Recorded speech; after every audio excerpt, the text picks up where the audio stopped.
श्री कृष्ण को भगवान विष्णु के 8वें अवतार के रूप में जाना जाता है। पौराणिक कथाओं के अनुसार एक बार कृष्ण वन में लेटे हुए एक पेड़ के नीचे विश्राम कर रहे थे। तभी एक बहेलिये ने गलती से उन्हें हिरण समझकर तीर से वार कर दिया, जिसके कारण श्री कृष्ण ने अपना मानव शरीर त्याग कर दिया और बैकुंठ चले गए। पांडवों को जब इसकी सूचना मिली तब वे बहुत दुखी हुए और वे उनके आखिरी दर्शन के लिए द्वारिका पहुंच गए। श्री कृष्ण ने सोमनाथ के पास अपने शरीर का त्याग किया था। पांडवों ने वहीं पर श्री कृष्ण के शरीर का पूरे रीति रिवाज से अंतिम संस्कार किया। तब पांडवों ने देखा कि श्री कृष्ण का पूरा शरीर तो जल गया है, लेकिन उनका दिल अब भी धड़क रहा है। इसे देखकर पांडव चकित हो गए। तभी आकाशवाणी हुई कि यह ब्रह्म का हृदय है, इसका कभी नाश नहीं हो सकता, यह सदैव ऐसे ही धड़कता रहेगा।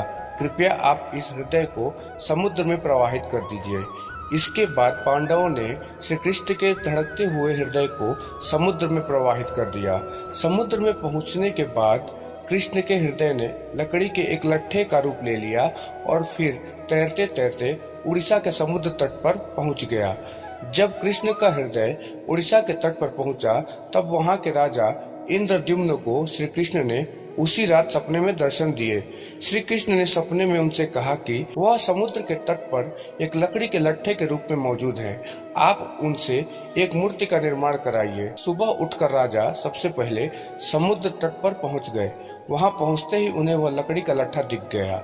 राजा इंद्रद्युम्न ने लट्ठे को लिया और फिर विश्वकर्मा जी की मदद से नीम की लकड़ी से भगवान जगन्नाथ, बलभद्र और सुभद्रा की मूर्तियां तैयार करवाईं और फिर उसे पुरी के मंदिर में स्थापित करवा दी और फिर उस ब्रह्म हृदय को भगवान जगन्नाथ की मूर्ति में स्थापित करा दी। कहा जाता है कि पुरी स्थित मंदिर में भगवान जगन्नाथ जी की मूर्ति में आज भी भगवान श्री कृष्ण का हृदय धड़क रहा है। हर 12 साल में नई नीम की लकड़ी से भगवान जगन्नाथ की मूर्ति का आवरण बदला जाता है।